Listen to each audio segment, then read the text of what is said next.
And welcome back. Another Wednesday night trying to figure it out life through COVID and through the pandemic. And I'm drinking. Yes, I'm authorized to drink. Mm, gin and tonic. I just saw the debate. That's all I'm going to say. You guys know that I do not speak politics in this show. Neither is my interest on this podcast that I decided to create to talk to you guys about what is happening in the community, and more so the world of arts. As you guys know, I think I gave you some stats the last time that I was live of how much the world of arts is suffering and how difficult it is for all of us to see the world of arts basically having a hard time. I had a conversation yesterday at 2:30 p.m. because that was the time that Dr. Tim Rogers from the Phoenix Art Museum, the new CEO and president, was available to talk to me about the plans of the Phoenix Art Museum through COVID. And by the way, he just got here on July 1st, in the middle of the craziness, moved from Florida, came here, bought a house. I think they bought a house. I don't know. He mentioned something like that. I will check on that. I don't want to be fake news. But I know that they are trying to get a house through the pandemic just right, through all the craziness. He was sick as well, just like me. And it was a great conversation. You guys can check that conversation on my blog, which is whatwouldoscardo.com. When you see me doing this, it's because I'm trying to go to my other computer and then share the screen with you of the things that I am talking about, or the people that I'm talking to on these live broadcast. So let me see if I can find my blog. So you guys know which my blog is. And by the way, some of my guests today um, uh, know about this, and then they are sharing this on their social media platforms, which is great, and I appreciate that. The last broadcast we had 3,500 people, 3,500 Phoenicians watching with us, and that's amazing. I don't know, these Wednesday evenings 8 p.m. may get a sponsor. We'll see. Um, but I'm going to share with you, if I can find the way to share. Yep, I'm here. I'm going to share my screen, and I'm going to share an application window, a Chrome tab actually, and then I'm going to share with you what would Oscar do. And that's what would Oscar do. That's my blog that my husband named or baptized. I'll tell you the reasons why later, but you can find all the interviews. We had Carol Poor last Wednesday, and it was amazing. Thank you. By the way, we're going to have her with us again today. She is the CEO, of Carol Poor, Poor Enterprise. Carol, you have, no, let me see. Oh, I'll get to it, Carol. Don't kill me. And then we had Bob Cooper with us, Nayon Yovino, Bob Cooper from Ballet Youth Theater, Nayon Yovino from Ballet Arizona, Casa Brazil, that they're having their feijoada. Just click on it and you will know what a feijoada is. Jennifer McCabe from Smoka, director of Smoka. Joseph Spector from Arizona Opera. Letitia Fry, we love her, right? Who doesn't love Letitia Fry? Noche Tainer, she does so much for the community. Paula Taylor was my first guest from Arizona, ATC, Arizona Theater Company. But anyway, you can go to the blog and you can find all this information. But talking about our last edition, we happen to have Carol Poor with us again tonight, because we're going to talk about a surprise for all Phoenicians. But I'm not going to talk about it anymore. I'm just going to let our friends talk about it. So it's all about public art. My first guest is Ed Lebo, and Ed Lebo is the public art program director for the city of Phoenix. So public art are all the structures, the beautiful sculptures that you see out in the streets of Phoenix, all the terrazzo that you see that is being designed for the light rail, for the airport stops at the airport, for the train at the airport. And I think we have also some medallions and a lot of pieces of art that are right now in the City of Phoenix gallery, but because of the pandemic and all this, we cannot visit. But Ed is going to talk to us about what is happening in the city. So let's welcome Ed Lebo. Ed, how are you? Hey, I'm doing great, Oscar. How are you? It's great to be on your show. Thank you so much. Listen to us. We're talking about a show now, which I love it because it is a talk show. So It's a good show. it's a good show. Ed, I know that you work side by side with our artists, and you are the person who's leading the public art in the city of Phoenix. Tell us a little bit about that work. Well, I have some pictures to show. I always learned a long time ago that you can tell, but you can also show. And since we're in this great visual business, I'll share with you some of what we've done. But I've been running the public art program since about 2005. And before that, I was a reporter covering government and culture and a wide range of things for a variety of publications. So look, why don't we just start off by sharing my screen here, if I can. Can everybody see this, Oscar? We are on. You Okay. have it. Well, it helps to start at the top. So let me start that. Mm-hmm. Let me try this again. Bear with us. Take your time. Oh, I'm having a drink, so take your time. There's always alcohol to go through all these because it's my time. So go ahead. We can always start sharing, but it's the technology that gets us there. All right. You can click again on sharing your screen, and I will see the screen coming through, and I'll give you presentation abilities. Let's see if we can do this. Yeah. Take your time.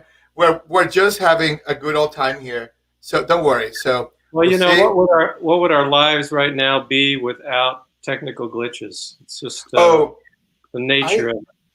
Many Zoom meetings, you have no idea. Yeah. It's like, can you hear me? I turn off the camera, turn on the camera. So there you are. That's your presentation for Phoenix Public Art. Take it away, Ed. Yeah, you bet. And thanks to everybody for tuning in. Just a little bit of context is that this program is not new. It's been in place since mid-1980s. And it came about not because of artists or curators or museums or any of that. It came about because City of Phoenix leaders and community leaders began thinking about what the quality of life in this city could be with arts as an added and bolstered component. And so back in the 1980s, the city council said, well, you know, let's see if we can involve artists in what we design. So it's funded through what's known as a percent for art ordinance. That means a penny out of every buck that the city spends on designing and building its facilities, its roads, parks, you name it, airports, can be used to involve artists in those designs and the development of those projects. There are a couple rules that we go by. One is that the projects have to be at or near capital improvement sites in the city, and that the funds have to be used for capital purposes. So what does that mean? It means that we can't use this money to do all kinds of other good things the city needs doing, such as hiring librarians, keeping pools open, keeping libraries open, or hiring public safety workers. This is money that has to be spent on building the city. And so for the past 30 plus years, the focus has really been on involving arts in infrastructure and community design. The interesting thing about this is that by having artists involved in infrastructure, we're really having them involved with engineers, landscape architects, and the entire community, and thinking about something that none of us individually can do alone. And I always like to think of the infrastructure of a city as being, you know, our greatest expression of common purpose. These are the things we decide as a community to do together and to improve together. And that's so an investment in our community, basically. It is very much an investment in the fabric of our lives. And it adds to the beauty of our place, but also it can alter the purpose of places. So I just want to give you a quick run through on what has happened recently. I think all of you, as Oscar mentioned, are familiar with some of the work that's gone on at the airport. These are all artists who designed the terrazzo for the SkyTrain stations and bridges at the airport. Janelle Stanley's just beautiful, beautiful floor at the Terminal 3 platform of the SkyTrain station. And I want to emphasize something. Janelle is a fibers artist. She had never done anything like this at all. And probably the scale of it was something she had never worked with before. But these are the kinds of opportunities that artists have here in Phoenix to bring their work out of their studios and create these marvelous public spaces for all of us to enjoy. So this is basically an add-on to an area of the airport that you just passed through. And if you're a guest or if you're coming to Phoenix for the first time, you see this beauty, right? That is absolutely right. If you take the SkyTrain, for instance, and you go across the beautiful bridge that Janelle designed right up to the top of the station platform, this is the platform you would stand on waiting for your train. The reality here is that the airport had to build a floor anyway, and they were going to build a terrazzo floor. This enables artists to sort of add their touch to these beautiful spaces, just as artists did in the Renaissance. And it's a great, great thing for the city of Phoenix. Just recently, those of you who fly Delta, for instance, and cross from Terminal 3 to the South Bridge, this is the floor that Arizona artist Teresa Villegas designed for that crossing. So I would encourage you, the next time you fly that route, go across the South Concourse, check this out, because it's great beauty in these materials. The artists work with the architects and engineers on that project, and these wonderful local fabricators, Stone Finish, to really produce the details of this great work. Those of you who remember what the Terminal 3 North Concourse used to look like will find this picture familiar. And I should add that these projects at Terminal 3 were all part of the modernization that turned what had been a concrete sort of bunker-like building into an open, spacious, light and air-filled space. This was the North Concourse Bridge before artist Jamie Carpenter, who was a MacArthur Fellow, got involved and designed an entire corridor that is really filled with light lenses that bring in the daylight, but then at night also create these beautiful scenes on the glass and for people driving by below. This was just finished this past year. And just coming up, I will tell you, I'll give you a glimpse of what there is in store. Artist Frank Gonzalez, again, local artist, designed this floor for the 24th Street SkyTrain station. The airport is working on completing the SkyTrain stretch. The next two stations to be done will be the 24th Street station and then the rental car center station. That will be the terminus of the SkyTrain. And once that's done, you'll be able to take the SkyTrain all the way over to light rail or to any of the terminals.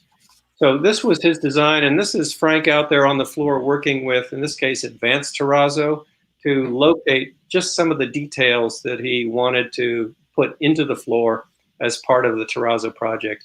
And I would draw your attention here to this picture and the metal itself. The artist designs all of the line work, all of the color, and then they work with some really talented construction trades and fabrication trades to make this stuff happen. And, you know, I've said this before, is that the beauty of public art is that it's not a solo act by any stretch. Artists are working with fabricators and they're working with the wide range of the construction trades right here in Phoenix, so that a lot of the work that is done through this program is Arizona made, Arizona invested. So that's a way to bring jobs to Arizonans, both construction and artists. Yeah, totally. In fact, you know, we continue to sort of track some of these jobs, and we started doing this back in about 2008 or 9.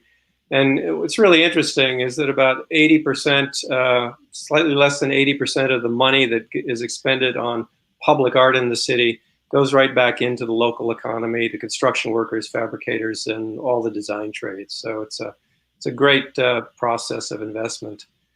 Bill Dambrova is another artist. This is coming along. This is at the rental car center station. The floor has been completed. As you can see here, you know, the artists design these projects, but it's our tradespeople, our craftspeople in the valley that produce these. In this case, two workers from Advanced Terrazzo are actually setting Bill Damrova's name into the floor so the color can be poured around it. So I'd encourage you in a year from now or so, whenever this station opens, go out there, look for his signature, and remember these two gentlemen who made that work happen.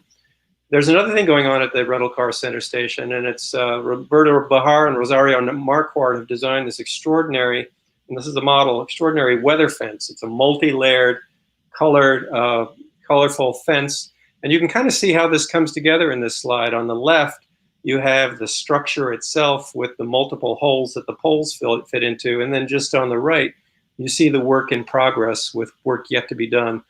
This weather fence stretches 260 feet on both sides of that platform. So imagine coming into that station, standing on Bill Jambrova's floors, and then looking out through the glass to the weather fence on both sides. It'll be an extraordinary color-filled experience for travelers who use that particular station. You know, we're talking a little bit here about the transformation of spaces. You know, one of the things that I think we're all familiar with is that artwork can change the appearance of things. But I think some of the most interesting work that has been done in this city and around the nation is really in the area of innovation and transforming the purpose of places. Over the past several years, we've had some really interesting projects with the Phoenix Water Department. They have inactive well sites throughout the city. Inactive well sites are basically sites that used to pump water and may pump water in the future, but for the time being, they're inactive. Excuse me. Sometimes they're gravel lots like this. And so the question is, what can an artist and a landscape or architect do to work with the community to turn this kind of space into this kind of space? And in this case, local artist Kevin Berry and Janet Weibel, landscape architect, worked together, worked with the community that wanted pathways, sculpture, shading. As those trees grow, they will produce quite a bit of shade. And it's been an extraordinary process. You know, it's not just at the airport or downtown or along light rail corridor, but these projects are happening in neighborhoods and communities throughout the city of Phoenix, 500 square miles wide. Second one that was recently done is up in Sunny Slope, 6th Street in Butler. This is what the site was like before the artist and landscape architect got involved. The artist is Barbara Grigudis from Tucson, and then Dig Art Landscape Architects from right here. And again, it's transformed this site from a gravel lot into one with trees, sculpture. And what's interesting is that the community around this site is bit by bit also responding by sort of beginning to renovate some of the homes and front yards. And so this is a way that sometimes artwork and community work together back and forth with improvements throughout the community fabric. It's a real estate activation, if you would.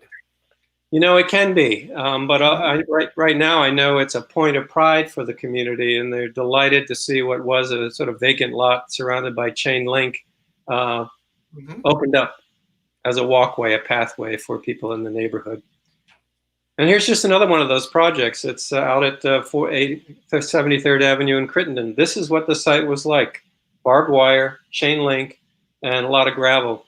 You know, one of the things I will tell you is that we've been focused over the last number of years with the art program of trying to figure out how we can add more shade to every kind of project we do, bring down the radiant heat of sites. I went out there this summer last spring before construction really got going. And what was interesting is that you could take temperatures of the ground and on the surface, and if it's 102 or 3 degrees during the day, it'll be 130, 40 degrees and even higher on the surfaces itself. So what could we do to fix that? Bobby Zokaitis, recent graduate came out of the ASU sculpture program and Dig Studios. This is what they did to transform that site, create a walkway. The artists worked with kids at what they said was, we want more lighting when we walk home because this was a dart stretch. We wanted more shade, and we would love to have, you know, the artistry of Bobby Zokaitis. And so this was the result that turned a blank slate, and a hot one at that, into really a beautiful setting. And we've also done some works with bus shelters. This one adds additional space for ADA and full wheelchair access while providing shade all the way around. And just recently, this fence work was installed up at the Happy Valley Road I-17 interchange on obviously I-17. Dan Mayer is the artist. Just an example of how these kinds of activations can become kind of gateways for communities. And one, you know, I won't belabor these too much more, but out at the South Mountain Loop 202 pedestrian bridge at Elwood, artist Jody Pinto is working with the Connect 202 team to create this pedestrian bridge. And it is an extraordinary bridge. We're nearing almost complete. Punch walks are left to do, but you can kind of see what Jody did to reimagine the inside of a pedestrian bridge. It sort of turns the world into a pointillist Seurat painting, and full of color, full of light, and plenty of shadows that are constantly moving. At night, it has this wonderful bluescape. The blue was actually designed to mimic the light of the moonlight, because that's something that we as human beings respond to and also are clued into being able to see better when it's bright enough. So, here's the question I always like to ask. We think of artists in studios working alone, but the reality in our business here in public art is that nothing happens alone. And so when you see these projects, I would really encourage everyone to think of the workers that produce them, because it has been one of the great privileges of my life to see the work of artists handed off to often really talented tradespeople and construction crews, and making these things happen on a very, very large scale. So that's the good news. And I wanted to just talk a teeny bit about maintenance. Everybody likes cutting the ribbons, building new things. The tough work really begins once a project is done. Waterworks at Arizona Falls, and I know, Oscar, you had a hand in this project. Yes, sir. And if you haven't been there, it's 56th Street and Indian School Road, just at the eastern side of that. It is a beautiful destination along the Canal Trail. But once projects are built, we need eyes on these projects, and we need people in the community always to care about them as much as the artists did in creating the works. This is what we've been experiencing at Arizona Falls recently. You can see on that left-hand picture, somebody has climbed over the railing and tagged that front of the peninsula. You can see the tagging there, and you can see on the right-hand side what happens once you clean that. And I want to do a shout out to the Friends of Phoenix Public Art, and I'll let Carol talk about that. But last year they contributed a certain amount of money, about $300+ so we could buy 5 gallons of stuff that we could clean off graffiti. And if it wasn't for that, the city probably wouldn't be using that material right now. But because of that, we have this material that can clean this stuff. But I will tell you that these kinds of projects and taking care of graffiti and vandalism and wear and tear is a big part of the job going forward once projects are done. The pots, they line the freeway behind the sound walls on the community side, along the bicycle trail, but this is what has occurred to them over the years. They've been vandalized, they've been graffiti, and that's just a couple of them. Over the next 2 years, we have a plan in place and funding in place to bring these back, bring back all of the artistry that was part of those original works. The secret is patience. Those of you who've been to Civic Space Park know this wonderful Janet Eckelman sculpture. This took 150 different individuals to design and build. 150, think about that. And then when it comes to installing it, it is a high wire act. It requires very sophisticated craftspeople to do this. And I will tell you that one of the great needs in our city is, funding to be able to take care of these kinds of projects. Just to install a new net is probably about $50,000 to $60,000 just for the installation workers themselves. The net is another $50,000 or $60,000. We'll be installing these new nets about every 6-7 years as funds allow. But we always need help for this. As a city, we have about $100,000 each year to maintain works of public art, and that means all 500 square miles, probably 200+ works themselves. And so we always need help from the community in assisting with that.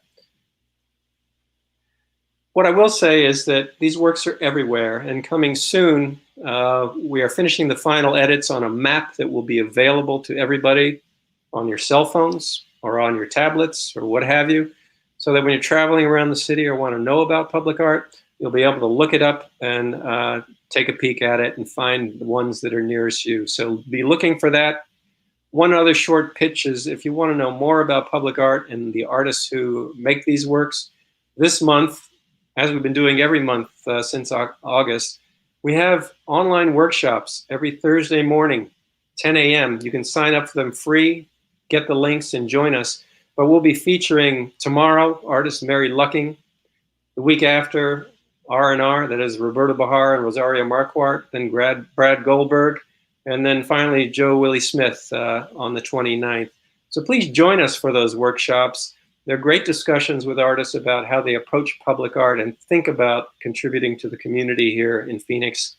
And the question, that I would leave you with is simply this: how can we do more to love what we have here and what artists have contributed to?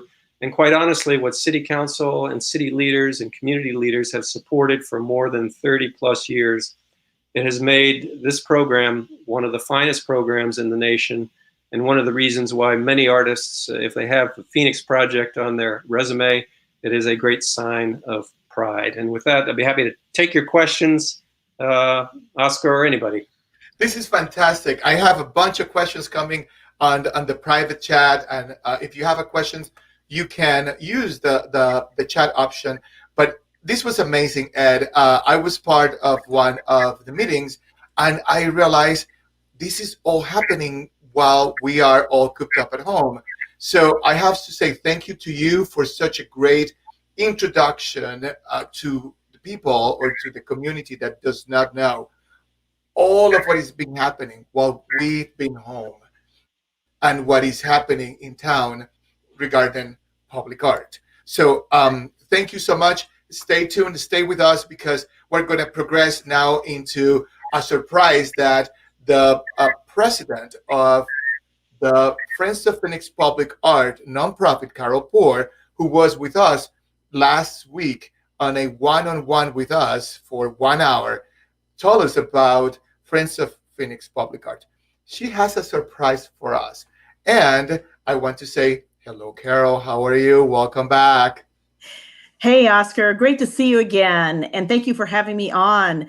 Yeah, very briefly, I think you saw from Ed's presentation, and what a great steward Ed is, and all of the folks in the Office of Arts and Culture at the City of Phoenix, because it's a huge, huge economic boost to our city. We know that arts means business, and public art means economic development and community vitality and jobs, like Ed so capably shared, as far as the tradesmen and the artists themselves.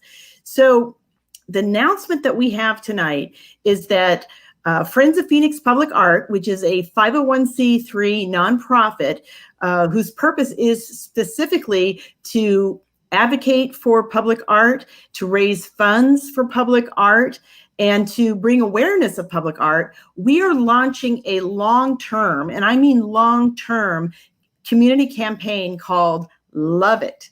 And it's called Love It Phoenix Public Art. It is a gorgeous logo. And Oscar, if it's okay, can I show everybody the sneak peek of the logo? Please share, because this is just a labor of love, and I love it. This is a campaign that is going to help us to love our public art, give us an opportunity to celebrate our public art, an opportunity for us to tell the community how do we feel about a public art. So go ahead, Carol. Absolutely. So can you see? Can everybody see the new logo there? Friends of Phoenix Public Art is very proud to reveal and unveil the Love It Phoenix Public Art campaign. And here you're seeing the color logo, which is very bold with a heart, as well as the black and white logo.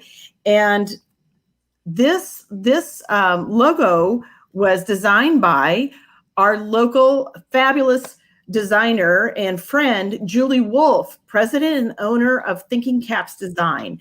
Thank you, Julie, for your amazing talent to help us develop numerous options and help us select a wonderful logo that will be around for many, many years, similar to the New York I Love New York or I Heart New York. This is going to be our iconic public art campaign for the city of Phoenix. And again, you see the beautiful logo here. You will see it all around over a period of time as we communicate The stories of Phoenix Public Art in conjunction and collaboration with the City of Phoenix Office of Arts and Culture.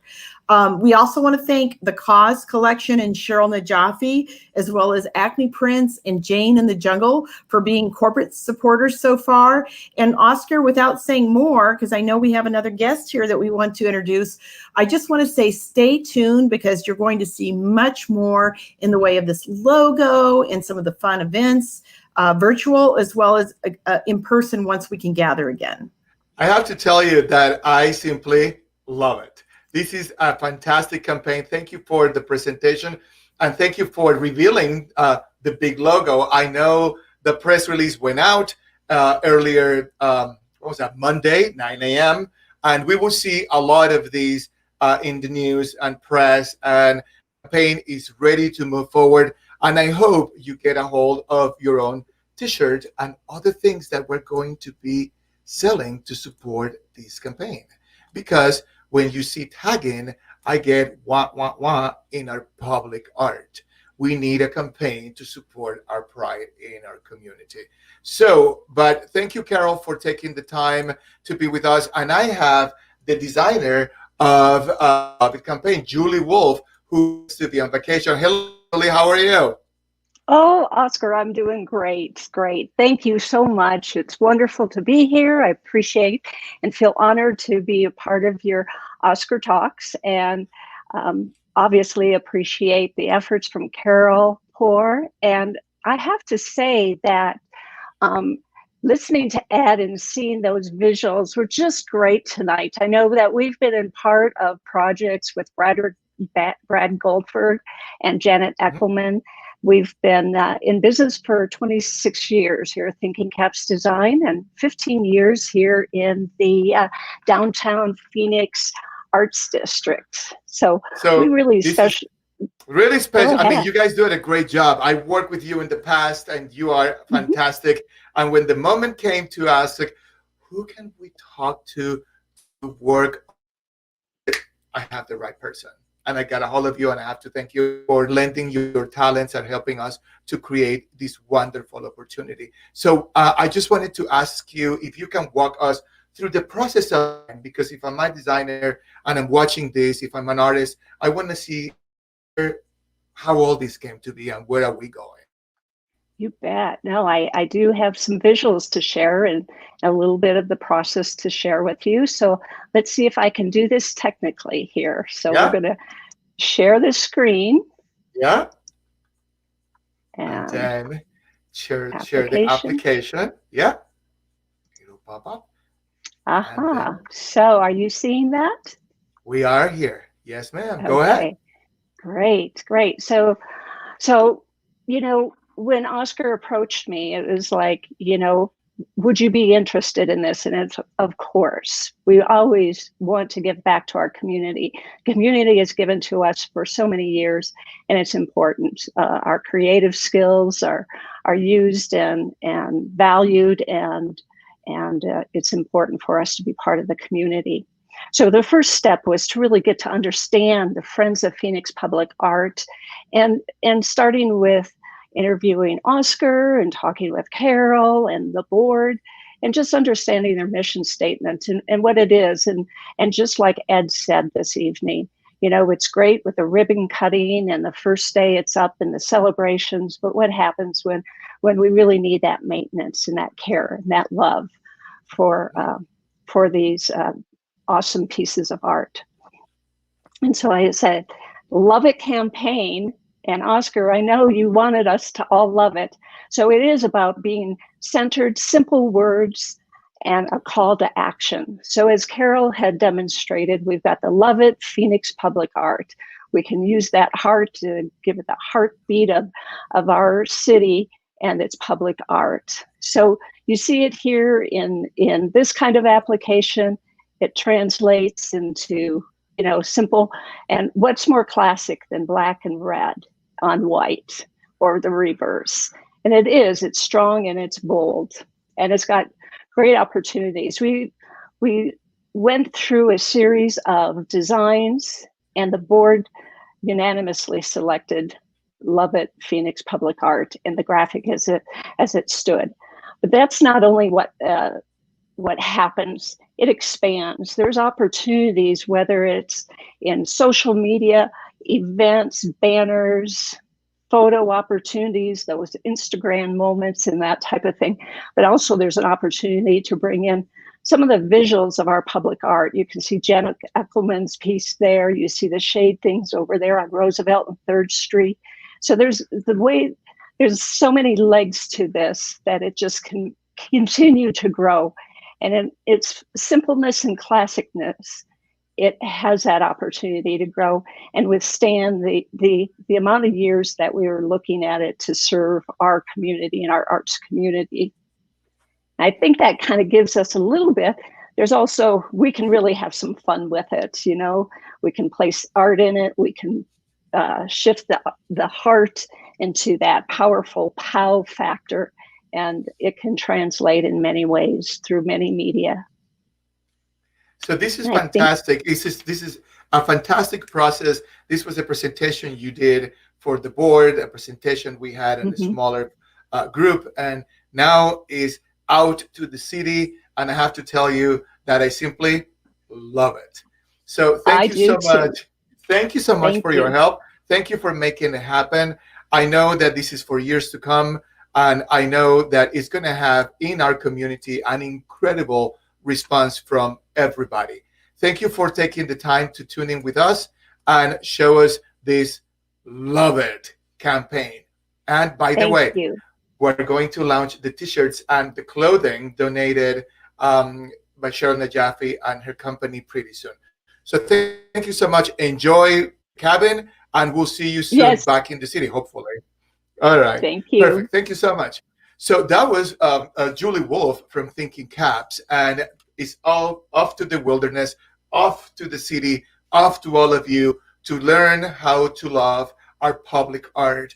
And when you see a piece of art, you just feel proud about what we have in the city. Just say, well, I think I love it. Anyway, that was fantastic. It took us a little long, but it is a campaign that I needed to enforce and present it to all of you. Now, talking about public art, talking about pride of what we own, we're going to talk about a park that we love and a place in town in front of the public library that we love. And I have special people to talk about an event that because of COVID had to be, that word pivot makes me wonder. I use adaptation because that's what we do. We adapt in front of the times. So I'm going to run this introduction. You will see Hance Park is the name of the park, and Noche en Blanco is a celebration that we are used to for 4 years, I believe. But this year, we're going virtual. Check this out.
That was just the beginning of what is going to happen. It's going to be fantastic. Sorry, because of COVID and coronavirus and all the things that we know we're going through, we're not going to have it, as you saw in the pictures. But the chairwoman, Dorina Bustamante, who is with me tonight, is going to tell us what is going to happen. Hello, Dorina. Good evening.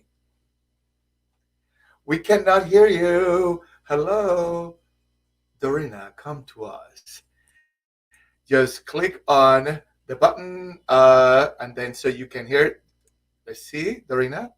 Dorina. So while Dorina figures that out, yes, there you go. Where is your, okay, thank you, Dorina. How are you?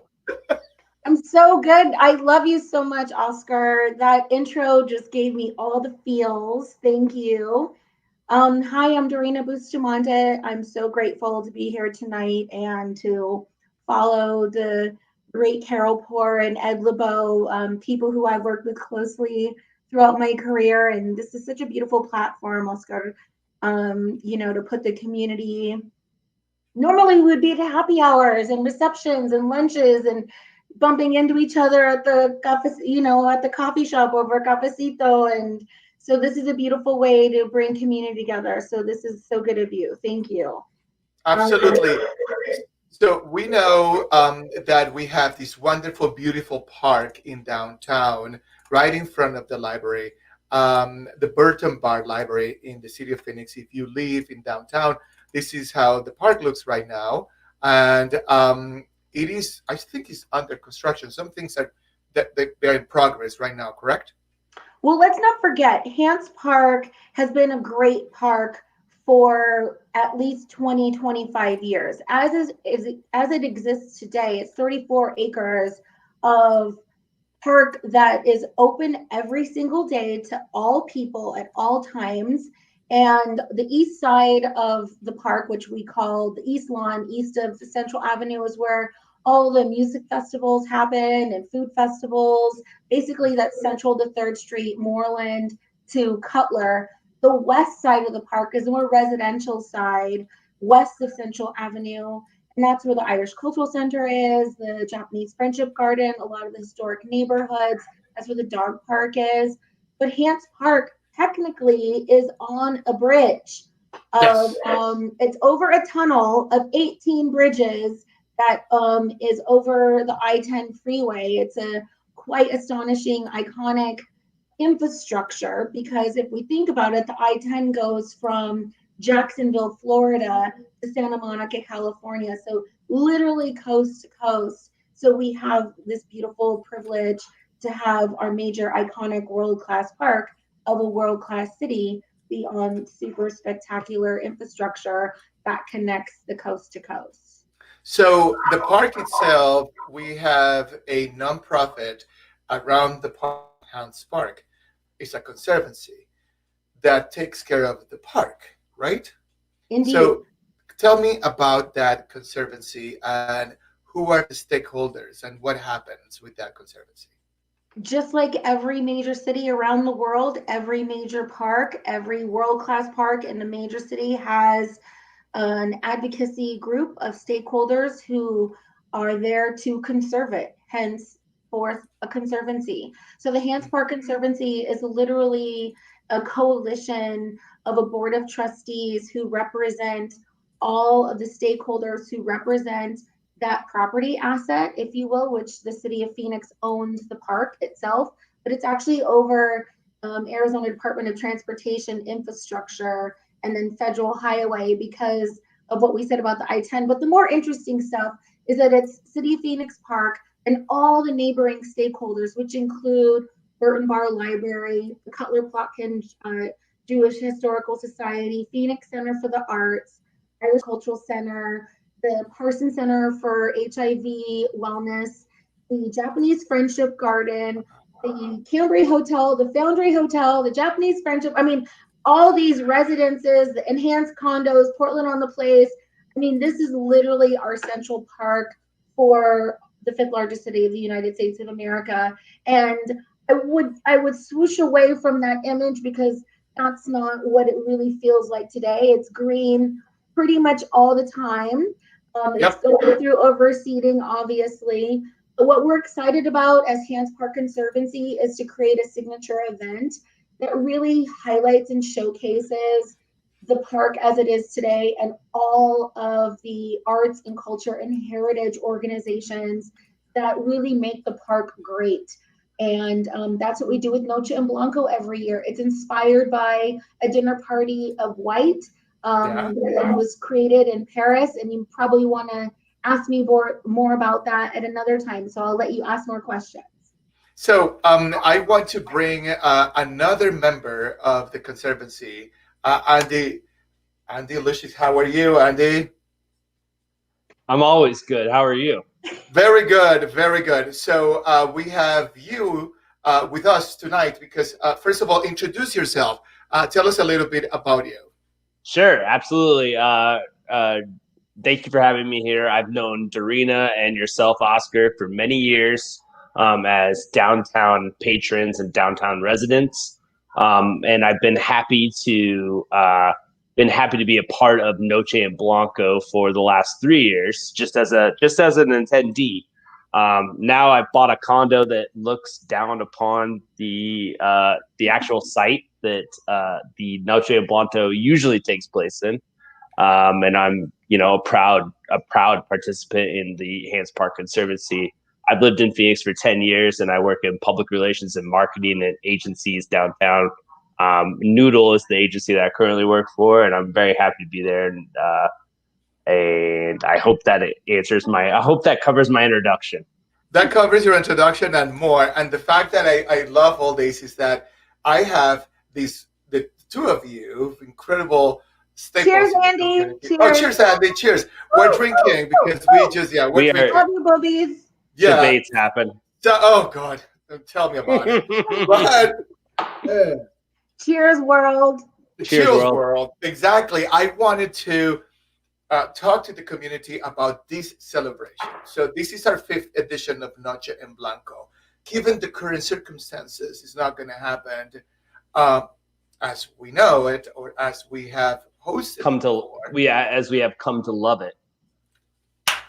I like the way you think. I love it. So my point, oh God, that's why you're good at PR and marketing. That's why you have a PR company. So I wanted to know, Dorina, and the two of you, if you can walk us through what is going to happen. I tried to highlight a little on the video what is about to happen. But Dorina, what is about to happen? Tell us. So typically it's a very intimate, fabulous 5-hour dinner party that goes from 5 to 10 p.m. for 1,500 people. And that sounds crazy, but it literally is a choose your own adventure meal plan. You can bring all your own food and beverage just as long as it's not alcohol. We charge you for that. We are a nonprofit and it's a fundraiser. And that's how it has been in the past. People love the intimacy of the contiguous rows and being able to decorate their own table setting. And white is really a symbol of unity and just like a neutral, it's just the ethos of Dîner en Blanc. And everything else is just bright because of everyone and all the energy and the music and all the excitement. We were hoping to capture that this year for our big 5th year hoopla. And now that we are in this pandemic world, especially with the city of Phoenix and Parks and Recreation as a major partner on this event and huge supporter, we just wanted to err on the side of caution and make this event virtual and encourage everyone to host their own mini Noche en Blanco from their home, from their front yard, backyard, balcony, or maybe a designated location or venue that's down with it. And meanwhile, we will live stream to you a fabulous 4-hour production of basically it's going to be like Hance Park MTV, because it's literally going to be all the music and dance performances of every genre and culture that we can get our hands on, and that represents not only Hance Park but the immediate community. Yes, Austin. Thank you. I have a question, Dorina. I have a question.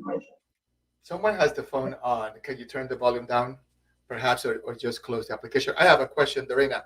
Do I have to wear white if I'm hosting my party at home? No, I'm the host. I'm the host.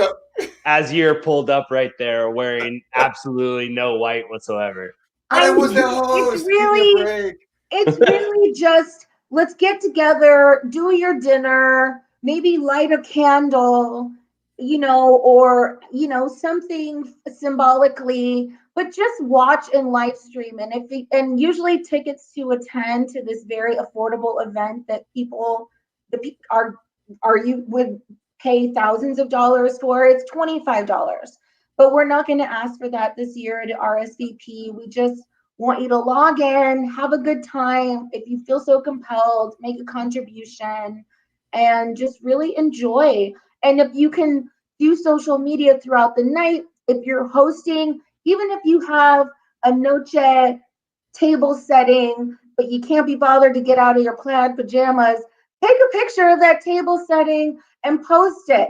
And just let us know that you're watching and, that you give us a high five. Because really, this event, Hance Park Conservancy's Noche en Blanco event, yes, it's about Hance Park. It's where the Super Bowl events happen. It's where all these major events happen. It's where this huge master plan is happening. But day to day, there are organizations that serve this community and provide the richness of the cultura y más aquí. And aquí, that we are here for and that we're proud about, and that we want to continue nurturing. That park is open to the public every day. You can go out there, walk your dog, you can jog, you can have a good time. And a normal time of year, there might be a donut festival or a pizza festival or the fall social or the pie social. This year, they're not going to happen. Let's hope. Yeah. It sounds like McDowell Mountain Music Festival will happen in the spring. But, this isn't just about Hance Park. It's about all parks. It's about all public spaces. So this is our park. This is what we own. It's part of the city. Once again, you have to love what is given to you, or where the city where you live, or what you have worked for in order to obtain. Andy, I have a question. You sent me a quick email a few minutes ago. So the press release is up. Where can I get information? Can you tell us? I'm going to try to pull up the link here. So where can I find the information? So there's a couple of places. It is live on the Hance Park Conservancy Facebook page. It is also live on the Hance Park Conservancy website. Okay. If I guess I don't know that I can link you to it. I can try. I can get it here. I was just about to share the wrong. Let me see. So there you go. There you go. So that's Patty. That's a great photo album. Yes. Right. That's photography by Winona Gray. And she captured the most amazing moments last year. Just beautiful. And I think if you scroll up, I believe it's up. There it is. Okay, so refresh your page. Refresh the page. Yep. Right on it. And then maybe give it a hard refresh. Hard refresh. I'm gonna hit it with my hard refresh, honey. There it is. There it is. There it is. It's updated. And one thing that I would add to what Dorina said, you asked a question earlier about wearing white, and even if you're in your PJs, but I would suggest to you that the one thing that this pandemic has taken from us is community. And so it will feel good for everyone to wear white. It will feel good to be part of something. It will feel good to be a part of a cause that we're all sort of collectively involved in for the greater good. A park is the greater good. And so I would encourage everyone to wear white and be part of it. I think it even says in the press release, we say wear white, feast, be outside. It's perfect weather usually that time of year. Enjoy these multicultural events that we are going to stream live. And, I want to underline how easy it is going to be to stream this live. It's literally just click on a link. It's even on this page as you see it right here. If you scroll down, you can go there now and you can start donating right away, actually, where the donations are open to this lovely park that we all call home. It's right there, hyperlinked at nocheenblancoaz.com. Perfect. So quick question regarding this. What hashtags should I use if I want to be part of all this? Oh, can I answer that? Yeah, absolutely. Go ahead. Very few. Hance Park, Noche en Blanco. Those are the two. It's been proven from a marketing standpoint that hashtags are going on the outs. So let's keep it simple. Oh, this seems like a philosophical discussion for another podcast, Oscar. I I know lo- because I'm I load. available on Oh, Wednesdays. uh, Andy, Wait, we was were. that Carol? Did someone else just chime in about the hashtag? Yeah, there's some. Look, I have questions. My executive producer for the hour, my husband Gary Jackson, he's sending me all. He's giving me all these notes. I'm not kidding. So thank you to the. I don't know. We will tally how many people watch this broadcast tomorrow, but it's usually 3,000, 3,500 people watching in the city of Phoenix, and then which I find incredible. So I say thank you to all of you because this is about the community. So if you want to share, if you can share this, it'll get to more people. But the hashtag, now I'm thinking that you cannot overload your hashtags, right? Yeah. Because no one is going to go to it. Well, no, if you think about it from a scientific standpoint, the only people who are going to look at your hashtag are the ones that are already involved with your project. So Noche en Blanco is the most general one because it'll hit a lot of markets. Hance Park is a general one that'll hit a lot of different people who use the park to.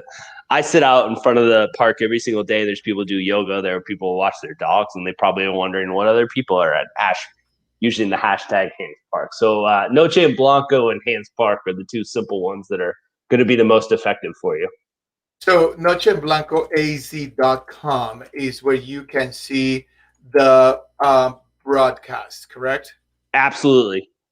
Okay. So what else do we have as surprises? Well, we have an amazing lineup of entertainment. And Okay. as I mentioned, because we live in a multicultural city, and Hance Park is literally the United Nations of so many of those institutions, we have 4 full hours that will be live broadcasted by 2 Second Media, which is an exceptional production company that we were introduced to thanks to Oscar. And they have a great track record with other nonprofits doing their virtual fundraisers this year. And they're very accessible and reliable. So as we endeavor to host a telethon hybrid with the Emmys, with the NFL Draft Day, live stream with music videos of multicultural performers and also highlighting the institutions around the park, but also having live entertainment on the stage with us, as Oscar and I and our special guests are live broadcasting on the stage from Phoenix Center for the Arts, which is also at Hance Park. So this is all basically, like I always say, like a homemade, handmade lemonade. It's all done locally, made locally, for local people, by all of us. And one of the great things that this event highlights is how many multicultural, how many performance-based, how many artist-based, art-based organizations live around or in the proximity to Hance Park. I mean, this is probably the only thing where it's going to highlight the Jewish Plotkin Center, Irish Cultural Center, Phoenix Center of the Arts is another one. I mean, it just highlights everything that this park has to offer, which is unlike any other. So and on top of that, it's the northern boundary of the Roosevelt Row Arts District in the heart of downtown. And Roosevelt Row is the most exciting, interesting place in arguably all of Arizona. But you know me, I'm very biased when it comes to downtown Phoenix. Me too. It's walkable, it's equitable, it's accessible, it's friendly, it's affordable. It's open from 6 a.m. for your first, cup of coffee till 2 a.m. for your last call, 7 days a week. That's Roosevelt Row. That's literally the southern part of Hance Park on the east side, which is where all the music festivals happen. So we're really not only just shining a spotlight on the park and the surrounding stakeholders who are the arts and cultural institutions, but the greater, arts districts and business improvement district. Questions regarding October 24th. What time is it in the evening of October 24th? We have a time, right? I have the 5 p.m. here. 5 p.m. to 9 p.m. is a Saturday, October 24th. Can I order food for my party at home. And how do I do that? We would love for you to go bananas ordering from all your favorite places. And we highly recommend that you utilize the directories of restaurants from Downtown Phoenix, Inc., Roosevelt Row, and Local First Arizona. And All right, we have located those on that nocheenblancoaz.com website. The directories are located on that page for you.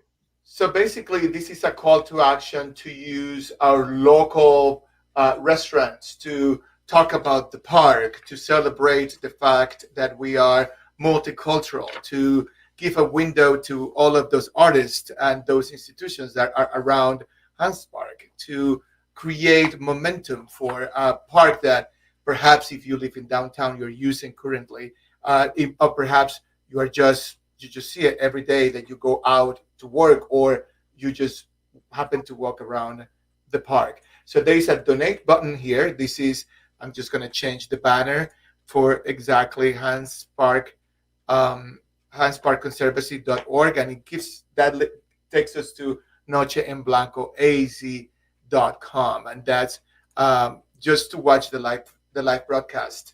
You can click here and you can watch it.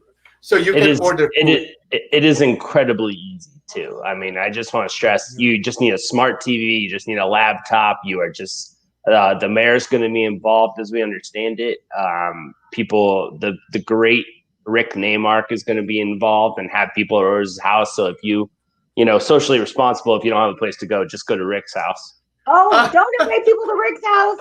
Delete that message. But it's okay. Socially gather in a responsible way by invitation only. Yeah, we had Rick Neymark last edition of this show as we were talking about Phoenix Public Art, and then we found out that we have a project in common, and I created this slide with the Love It campaign because he loved this project. We love Rick. It's an amazing addition to our community. So full disclosure for your intergalactic audience. Yes, ma'am. And we worship you. Thank you. Yes, ma'am. Is that Rick is the vice president on our board of trustees and just a wonderful, wonderful human. He and his wife Dana live in downtown Phoenix near the park, and they're really dedicated to downtown arts and culture. So this is a formal shout out to Rick Neymark and his wife, correct? Correct. Oh yeah. Oh, they're already hosting. Oh, they don't have a choice, but don't go to their house unless you get an invitation, everyone. I mean, all right. If you get to know the address and if you're going to have a blast, it'll be that day through Noche en Blanco. But you know what's going to be so cool is that even for people who have been super cautious during this pandemic or have experienced COVID, or for all the reasons why we're all being so cautious and why we're doing this event virtually and we're trying to be interactive, is also to spark some joy. And this is an event that is always sort of the first coming. It's usually the first event of this after summer, and we're all excited to be out and be barefoot on fresh grass because the city of Phoenix is just done overseeding. So we're the first event that gets the fresh lawn, and it's really fabulous. So if we can all sort of create that essence from our backyards and balconies or wherever we are, I think, and tune in, I think that we're going to create enough programming that it's going to make you laugh and cry. I've been crying thinking about some of the elements that we are going to be showing, and just for example, the history of the Japanese Friendship Garden. Do people even know that was a gift from our sister city in Kyoto? And that nonprofit organization is such an amazing steward of the Japanese Friendship Garden, and it is exquisite. It is an artistic replica to a garden, a sacred garden in Kyoto, and it was a gift to us as a city of Phoenix, bestowed on our city and at Hance Park. It is up to us as the Conservancy to make sure that their future is secured, but also that everyone across the land knows that we have this amazing gem. You know, being a first generation Arizonan, I take issue, and growing up here in Tucson and Phoenix, I take issue when people are like, oh, there's no culture in Phoenix. It's like, it's because you're not from here or you don't know where to go. But we've also been really bad about letting not being very good self-promoters. And so this is the time with the Conservancy and with Noche en Blanco that we can shine the spotlight on the park and everything around the park that makes the park great, and a world-class amenity for a world-class city.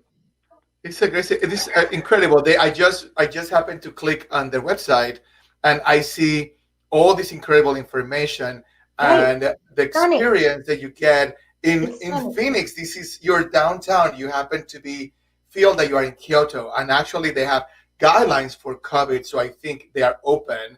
Yeah, and they are open, but it's already a sacred space before there, and these are the treasures, you know. Then there's Burton Bar Library, you know, and then there's the Irish Cultural Center, and then there's the Cutler Plotkin Jewish Historical Society. I mean, all of these are landmark institutions that we always need to have and maintain and celebrate. And to add to what Dorina is saying, I have lived downtown, like in the heart of downtown, for the last 10 years, 11 years.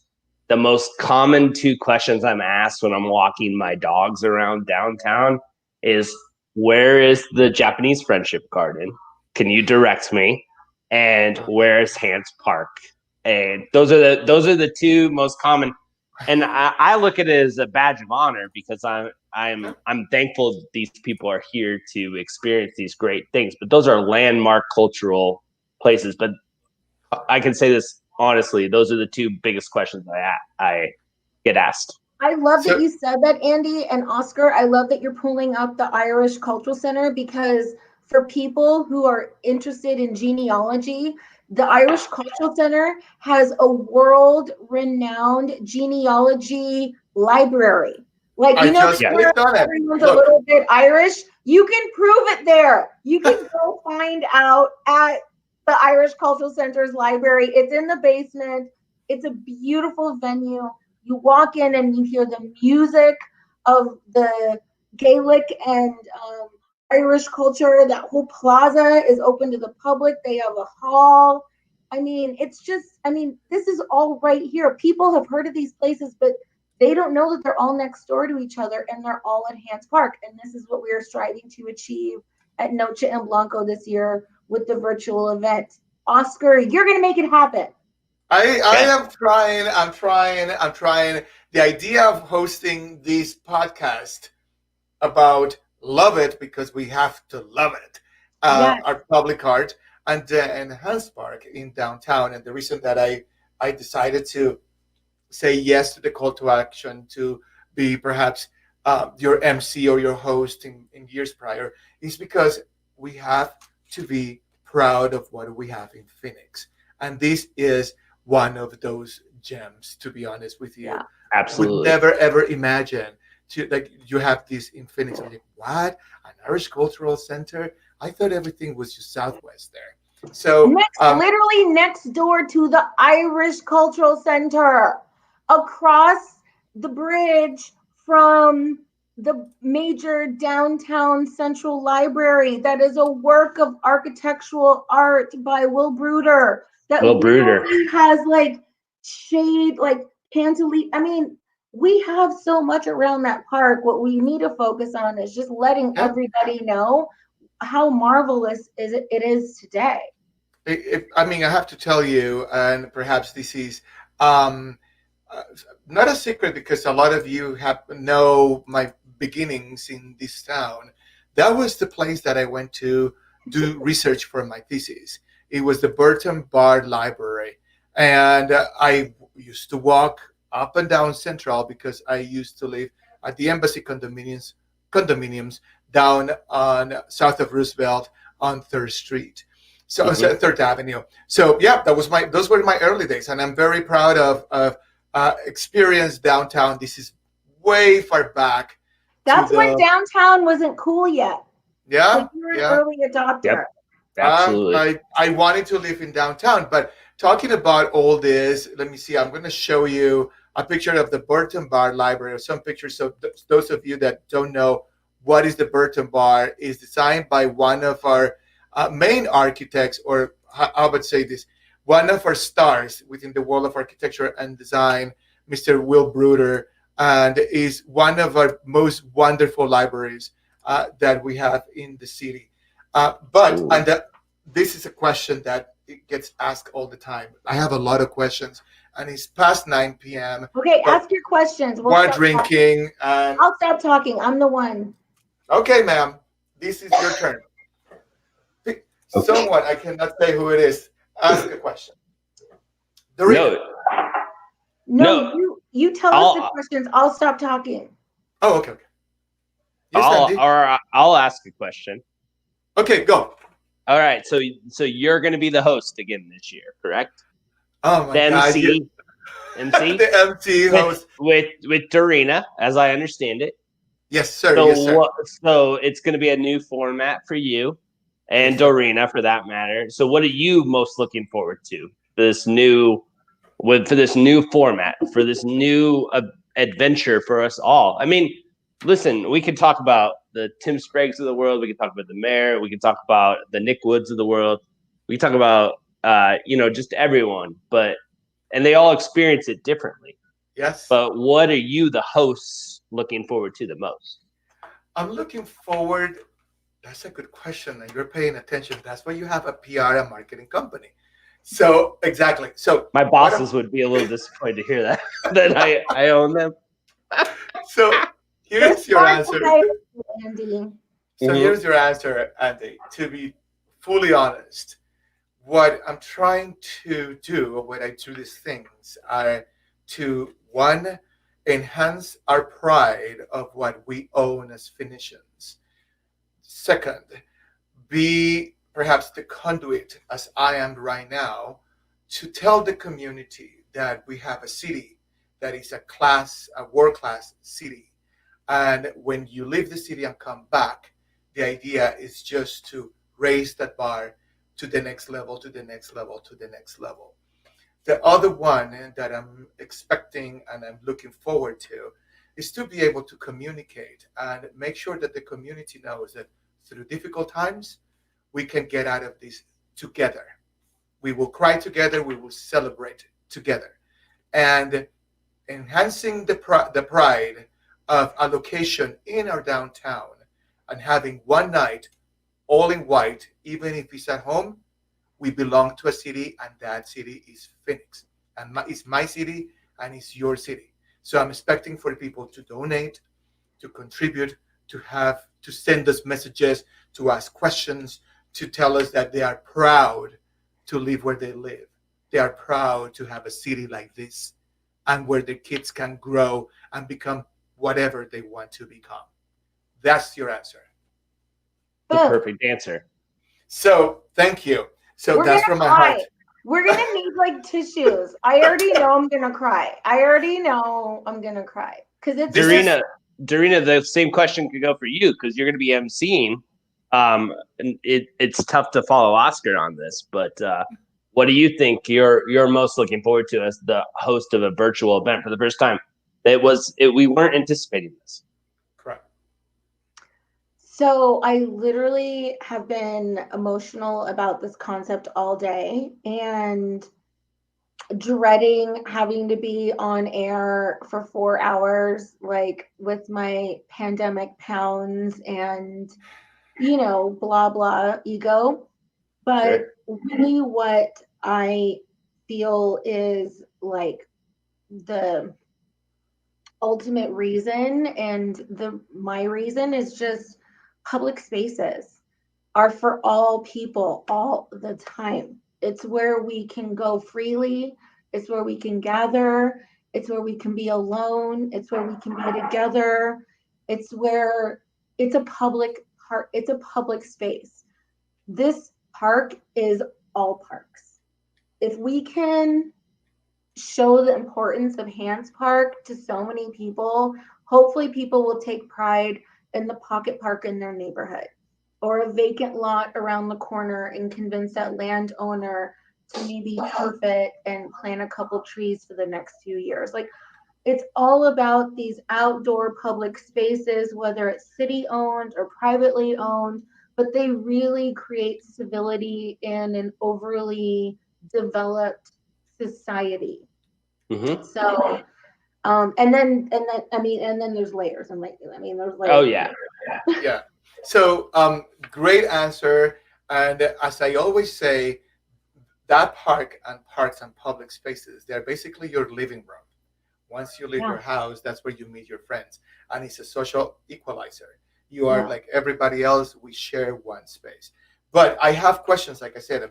Gary gives me some, but he's 9:17. Gary, can you show yourself on camera? I have is it okay to have a crush on someone else's husband? Because oy vey, Gary. Andy, answer that question. I can't. I'm married. You're about to be wed to your wife. Well, to your future wife. Oh my, Gary, just flex for us. Just do this. I think it's okay in this particular circumstance. That's all I can say.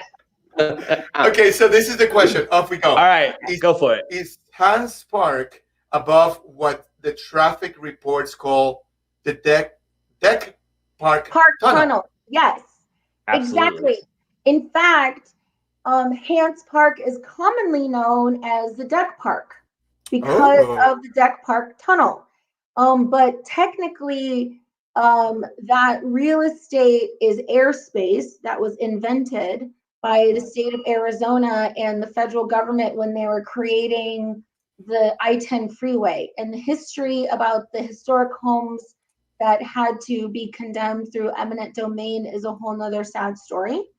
It's something that we, which is why we cherish the heritage of the historic homes and properties that do still remain and exist in downtown and midtown and throughout the metropolitan area, not just from the 50s, but especially from ancient times, which includes the Hohokam, who are the genius engineers of our master plan community. Absolutely. I would add to that is that we are doing a disservice, and as the PR guy on this particular call, we are doing a disservice by referring to it as the Deck Park Tunnel. It's all messaging, right? Yes. This is named after a very important woman in Phoenix history and Arizona history. This is our most important park. It's 33 acres in the central city. It actually connects the north and south part of downtown. A normal downtown is 1.5 square miles. So that would actually take us from 7th Avenue, Lincoln, 7th Street, all the way to McDowell. But with Hance Park, it sort of creates this. It creates this intersection, right? And we're doing a disservice by referring to it as the Deck Park Tunnel. It's a connector. It is named after a very important woman in this state's history, and I think with it, we'd be better off by. It's a messaging problem. We'd be better off by referring to it as Hance Park, just in general. Margaret T. Hance was the first female mayor of the city of Phoenix. Mm-hmm. Oh, that I learned today. And thank you for that information. The first female mayor of the city we happen to have. Go ahead. The technical name of the park is Margaret T. Hance Park. Absolutely. But the nickname, like the city of Phoenix terminology name for that property, that asset, as a city of Phoenix Parks and Recreation Board of Directors member, I, need to mind my P's and Q's and represent, but it is Margaret T. Hance Park. But the Hance Park Conservancy is an iteration inspired by her last name. So I just pulled, thank you for that info, by the way. Very, very helpful. Something that I didn't know. So here we are. This is the park. I love that map. Yeah, it's great. You can see the entire park, and you can see all. By the way, those of you that are not able to read cartography, by the way, which is the science that. Well done. Maps. I'm an architect. Yeah, I'm a geographer. Cartography is foreplay for him. Are you kidding? So here we are. So this is the park. Fantastic. So it goes over Central Avenue from 3rd Street, and these yellow lines right here, that's the freeway, the I-10 that goes underneath the park and crosses through until it gets the other side on 3rd Avenue. Isn't that And fascinating? All those yellow roads are highways and connectors from the 10, the 202, and the 51 to the right, which is from the east. And then from the west, that's all the 10 coming in from the West Valley. So you can Google it. It'll take you right to Florida. Right to Florida. That's exactly right. If Or you ever LA. want to leave Arizona, or if you ever come from Florida all the way here, you're gonna cross this park. So here we go. You can place your little cursor here, and there's a Burton Bar Library, the Irish Cultural Center, the Japanese Friendship Garden. Yes. What else do we have? The Hance Center for the Arts. Conservancy. Correct. That's where we're going to be live streaming if you can hover over PCA. The Phoenix, right here, Phoenix Center for the Arts. Will you hover over the dog park? Because the dog park at the Hance Park is really fantastic, and it's just west of 3rd Avenue. Yep. Let me Right. see. So I'm here on 3rd Avenue. So, That's yeah. the doggy park. Yeah. Just north of Lola's Coffee, one of the best coffee shops in Phoenix, Arizona. Yeah, and the whole state. Yeah. The whole state. And then we have the coffee, like the best. Chévere. I've never been to the Puppet Theater. That's fantastic. Oh, we have them. They're going to be, okay, so let's talk about entertainment. Yes, go. Okay. So we have Allison was supposed to join the call. Allison Sipes, she's our event manager. Yeah. She's contracted to do all this awesome stuff, and she is not available to join tonight, but she's with Harkin Theater. She was with Downtown Phoenix Inc., heading up events forever. Before that, she was with the New Times and did like Viva Phoenix and everything with Stateside. She's a boss. Like, she gets it. But, thank you, Allison. Yeah, thank you, Allison. We miss you. But she's been lining up the most amazing talent that includes Arizona Public Theater, the NASH, all this, like a whole like segment of Japanese culture with like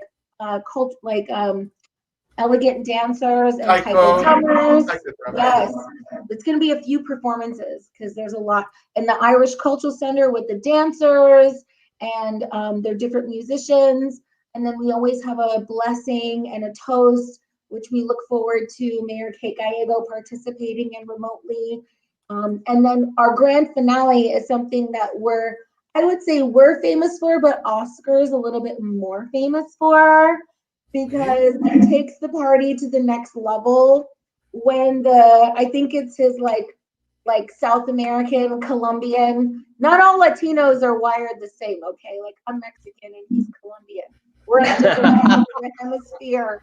And his kind of Latino is the kind that I want to be like. He's got like samba and like the juice and the da-da-da. So it'll end with, we always have an amazing carnival performance. But something that we've always wanted to do and that we're planning on doing this year in person, but we can't, so we'll do it remotely, is the grand finale after the carnival. Samba dancers will be Phoenix Afrobeat Orchestra. You heard it here first, people. And it'll be some great visuals and music and like live performance. And then Camille Sledge, who's the lead singer of Phoenix Afrobeat Orchestra, will be with Oscar and I on stage to crank it up a little bit at the end of the night. So this is a showcase. We're going to be seeing from 5 to 9 p.m. October 24th. We're going to see the how to say this in a nice way, the quilt that it is our city. All these little pockets and all these little cultures embraced in one event from 5 to 9 on Saturday, October 24th. Playing for you right in front of you is Samba AZ, which is one of our local dance groups that will be closing Noche en Blanco. This was a blast, you guys. You both should have your own show. That's all that I have to say. Absolutely. Fantastic. So once again, you can go to, I'm running down below the ticker. You can Hance donate Park. now. You can donate now. So it's active. them So it's where? working. It's active. Absolutely. It's active before and after the actual show. So if you scroll down, Yep. or it's actually up. Excuse me. I'm sorry. Yep. That's If fine. you scroll up, there's a donate now button, and Right there. Rick Neymark should have been the first donator, from what I understand. Ooh. And but yes, there's a donate now, and we would love for people to start donating, and it'll be open afterwards, and it goes directly to the park. Fantastic. This is such a great conversation. This is when you do things that that you believe on, and then you are part of the community, and you want to make sure that it happens. Thank you to the two of you. It's 9:26. We always go past the hour. It's always like an hour and a half. I think this should be at 2 hours. This should be a long show so we can portray the best of the best in our community. You are the best of the best in our community. Thank you for doing this, Oscar. I know this is a labor of love, and you really are putting the heart into the community right now by doing this during these times. Thank you. Thank you so much, Dorina. Thank you so much, Andy. I'm going to let you go. It is 9:27. Thank you, everyone. We'll see you soon. And that was Noche en Blanco and the launching of Love It campaign for the City of Phoenix, Friends of Phoenix Public Art. What a night. I'm telling you, if you're at home watching this, I am surprised and I'm amazed that even through the tough times, we're pulling through together. And if you go back and see each one of the previous broadcasts, there's always hope. There's always a positive message. So I'm going to say goodbye to all of you. I have to be up early tomorrow, bunch of stuff to do for work, incredible projects that I'm working on, very proud. But I want to say thank you to all of you, and we will see you next Wednesday, 8 p.m. for another episode of Oscar Talk. See you soon. Bye-bye.